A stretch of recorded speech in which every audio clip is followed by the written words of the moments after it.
Now you talk about terror. What about for me? I've been terrorized all my days. All my days.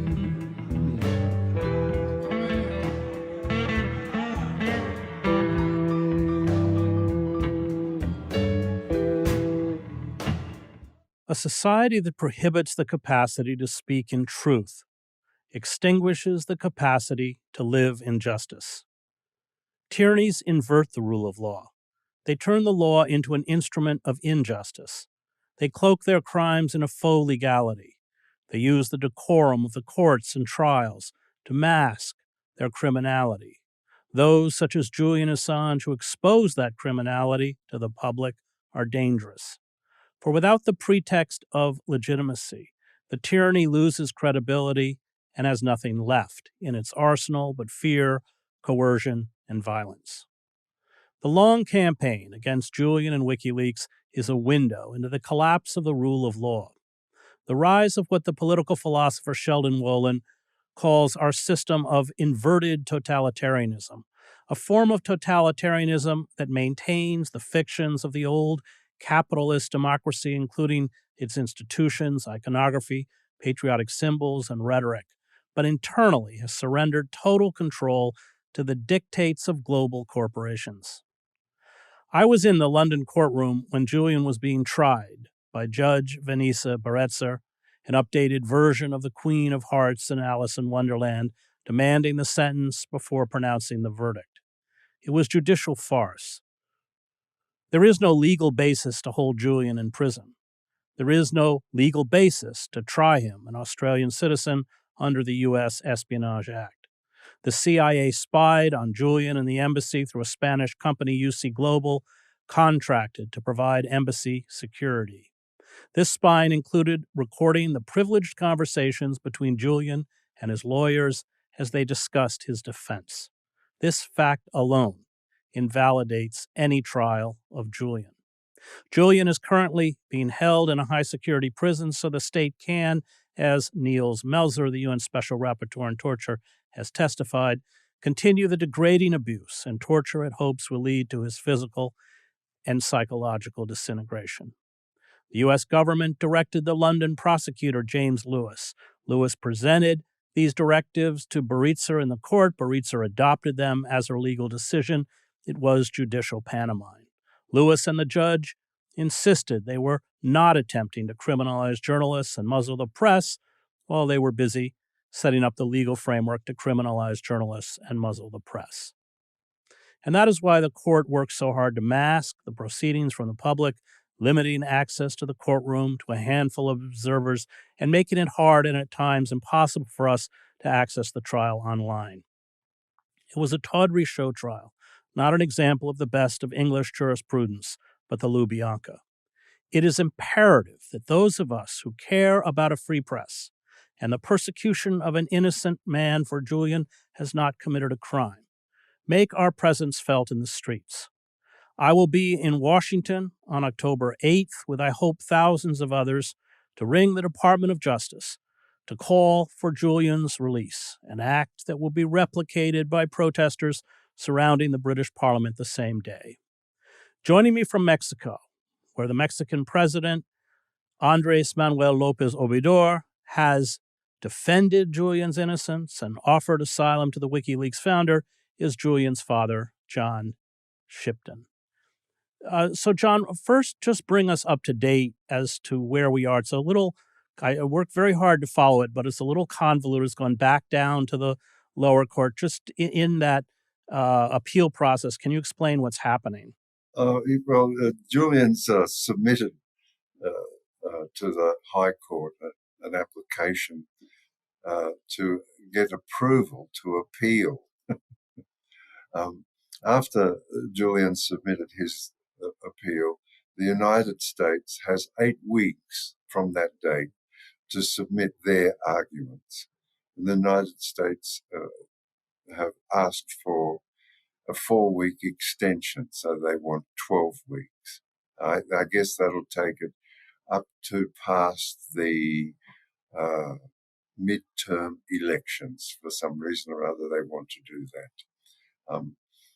And after that, the judge makes, a single judge, High Court judge, makes a decision as to whether the appeal can go ahead, and then the preparation for the appeal. So I guess all up at least another 8 months uh, uh, if the appeal can go ahead. If it doesn't go ahead, if they refuse permission to appeal, then Julian can, at the moment, appeal to the European Court of Human Rights, but that is looking parlous as the United Kingdom has decided that they want to introduce what they call a Bill of Rights based on community values, which a committee set up by the government decides what the community values are.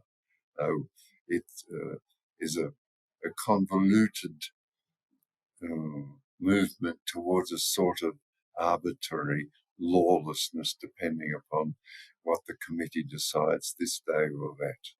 Well, the Court of Human Rights doesn't have any jurisdiction in the UK. It doesn't have any capacity to actually block the extradition, does it? No, it doesn't, but it makes a recommendation, and as the United Kingdom is a signatory, that recommend signatory to the Council of Human Rights, the European Council of Europe.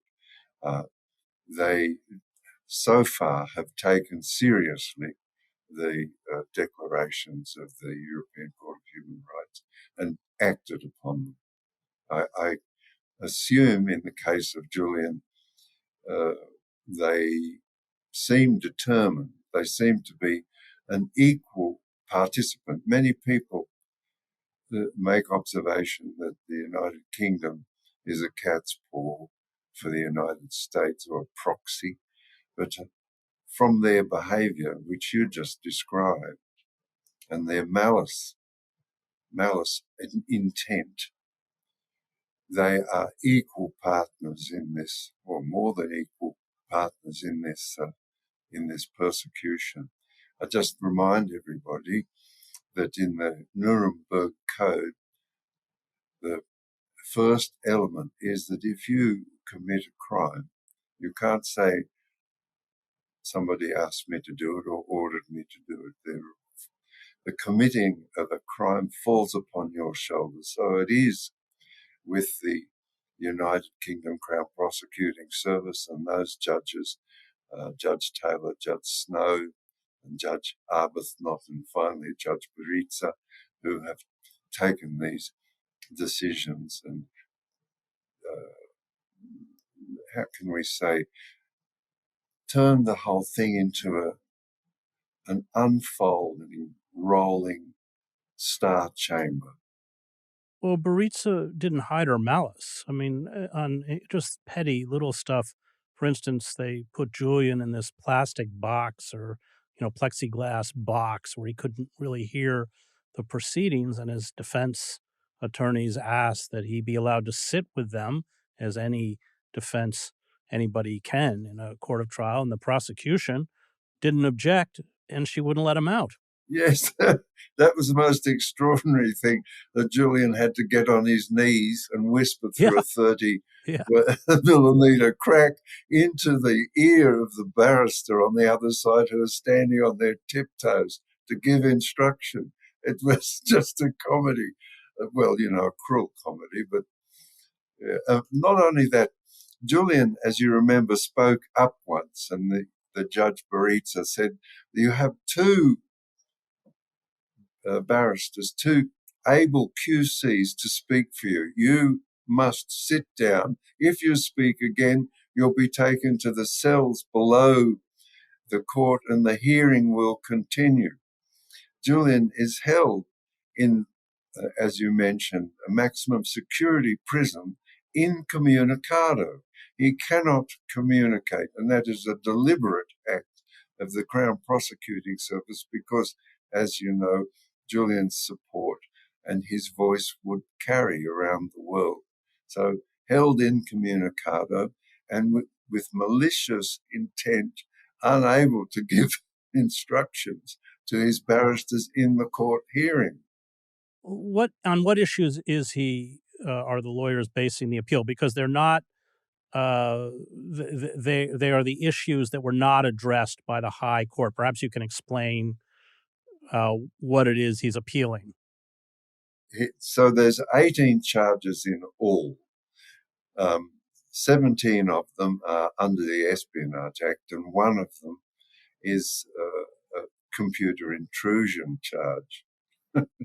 So these accumulated in indictments, one after the other after the other. So the first indictment was the computer intrusion. The second was the 18 espionage charges, and the third was a combination of the two. Each time, the Crown Prosecuting Service and the Judge Baritza allowed these what they call a super indictment. Oh my God, a super indictment to go ahead.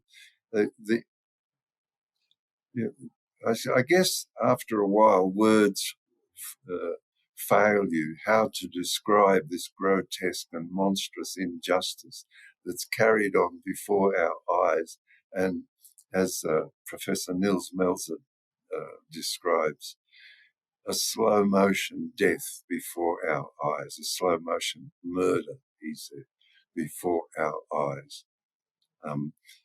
This has, in the face of every single European Parliament having a cross-party group of Assange supporters in its parliament, the German Parliament, to the extent that 90 parliamentarians voted for to bring before the US, the United States, Germany friendship group as an agenda item, the persecution of Julian.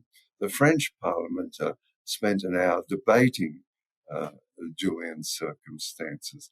The recent election of the Australian government, Labor government, similar to the Democrats, under Anthony Albanese, was elected on a platform of bringing Julian Assange home. 88% of Australians want Julian brought home to Australia. So the support in the community is immense, worldwide, globally. The institutions of State Department, the Department of Justice, and the FBI seem to have a malignant approach to Julian Assange, using Julian as a means to constrain, I would say truncate altogether, that magnificent element of the American Constitution, the First Amendment. They don't like it. They don't like their own golden gift, those people. It's very strange.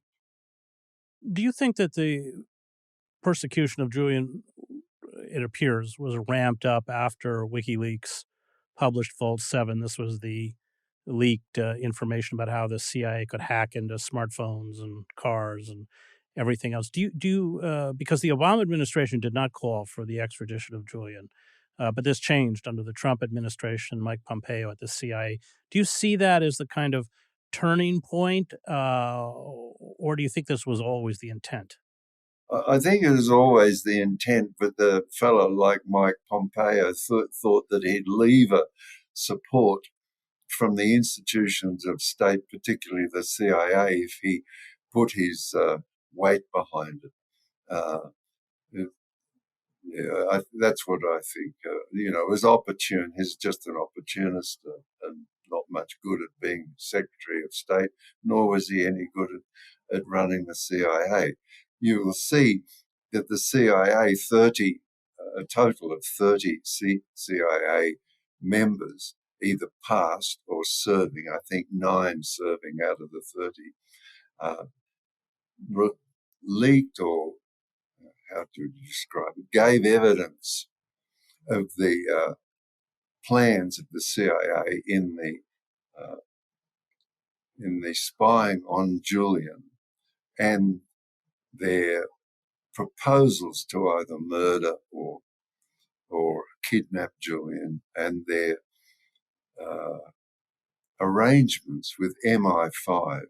So 30 CIA officers made statements to Yahoo journalists. So, in effect, blowing up Mike Pompeo's chances of moving towards 2024 and an election. So it's not as homogenous as it looks. You know, Julian does have support within the CIA.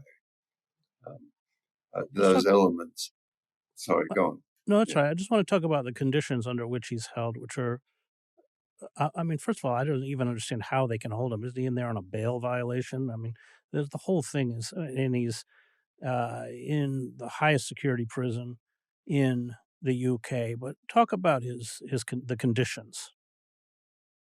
He's held in a cell. You know, Nils Melzer visited Julian in that cell. Nils at the time was the rapporteur on torture and unusual punishment in the United Nations. So it is a cell that it fulfills the regulations that were laid down by the United Nations for a single occupant. He's in there 23 hours a day. His circumstances over the last couple of years have been constrained by petty bureaucratic requirements or bureaucratic obfuscations or bureaucratic saying, for example, as Judge Baritza did, no, it's the jail's responsibility to let Julian out of the plastic box up the back of the court. And then the jail said, no, that's the contractors. That's the contractors' responsibility. That they have contract officers who guard the prisoners on their journey to and from the court. So they use bureaucracy to continue this sort of what I describe as a deluge of malice. On one occasion, Julian had no access to his court papers to prepare, had seen his lawyers for 6 months over COVID, and was unable to have visits from family because of the jail was locked down from COVID. So all of these things, you know, they just continue to grow into a sort of like this deluge of malice that is delivered upon Julian Assange. I remind everybody that Julian is a remand prisoner. That is, he's innocent. I also remind people that he's a publisher, and on either side of him in the jail are murderers in cells, and the prison itself is a remand prison for murderers, rape, major crimes, terrorists, and so on. They keep Julian in there because that sort of prison, a maximum security prison, is incommunicado. You can't speak out at all.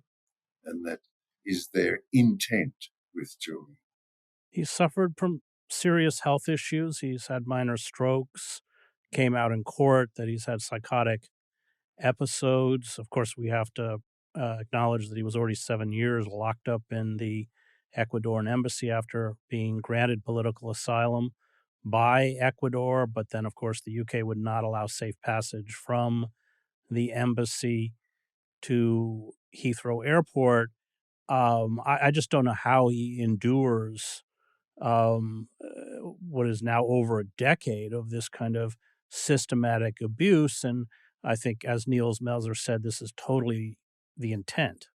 Yes, well, his 26-page report, which was accepted by the UNGA, the United Nations General Assembly, and Nils submitted that report to the United Kingdom government, to the Swedish government.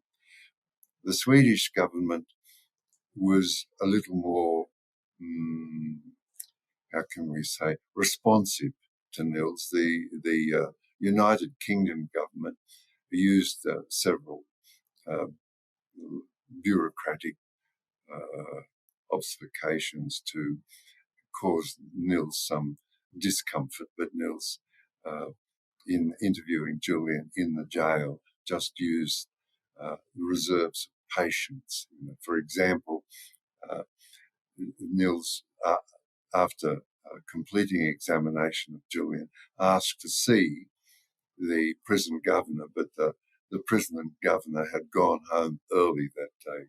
So there are several items like that.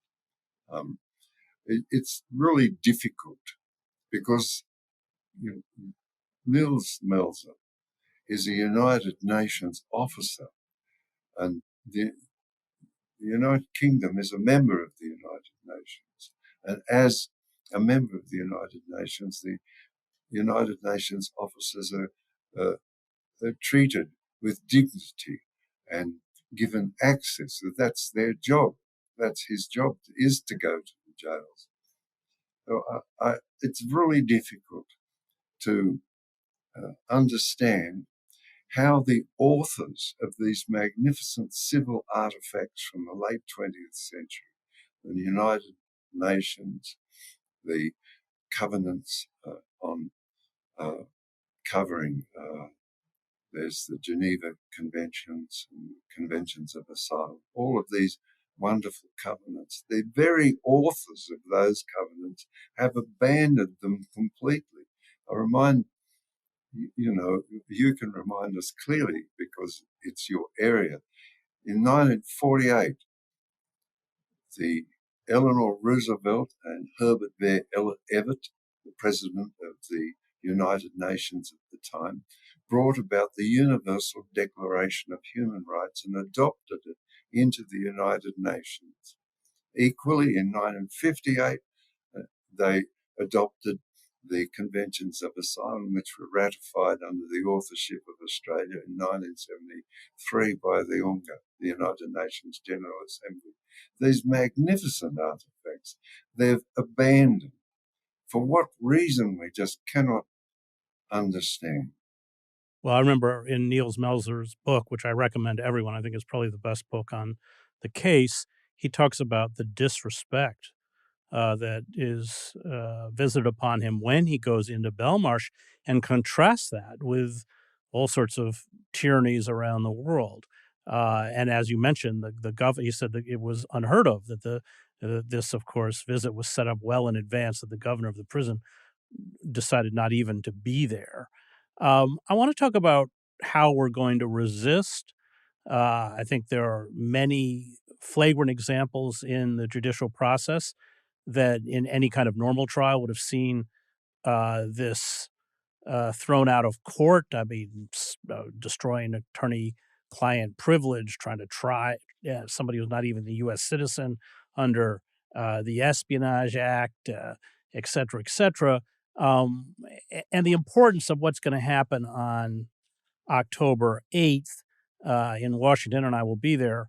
The idea is it starts at noon to surround the Department of Justice and demand that Attorney General Merrick Garland drop the charges against Julian. People can find out more information about this at AssangeDefense.org. But I think you probably would agree that these popular protests are vital if we're going to secure Julian's freedom.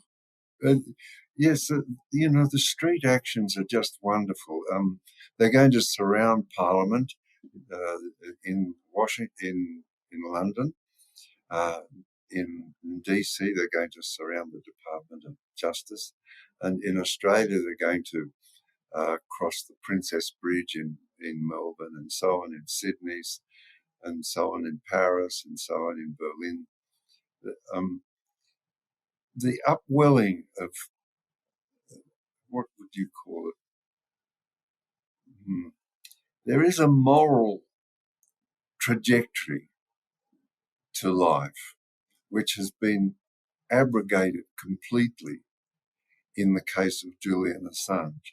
And that moral trajectory, the hunger for truth, or the understanding that somebody who acts as a champion of truth is a treasure to all human beings.